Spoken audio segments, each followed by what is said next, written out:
નમસ્કાર દર્શક મિત્રો, ઇન્ડિયા 24 ન્યૂઝમાં આપ સર્વનું હાર્દિક સ્વાગત છે. આપ જોઈ રહ્યા છો ગુજરાતના અને દેશભરના સમાચાર.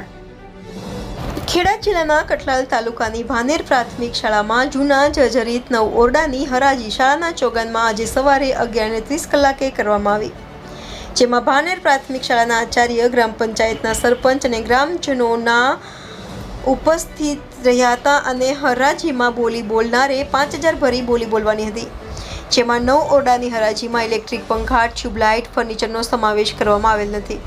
ફક્ત ને ફક્ત 9 ઓરડાના કાટમાળના પતરા, મોબ જેવી વસ્તુની હરાજી થઈ. આ હરાજી મંજૂર કે નામંજૂર કરવી એની સત્તા શાળાના આચાર્ય અને એસએમસીની રહેશે. આ બોલી બોલાય એમાં ઝહીરભાઈ રસુલભાઈએ 8,51,000માં હરાજીની ઊંચી બોલી કરી રાખેલ છે. રિપોર્ટર પ્રવીણસિંહ સોલંકી સાથે bureau chief Navdeep Raval, India 24 news, Kheda.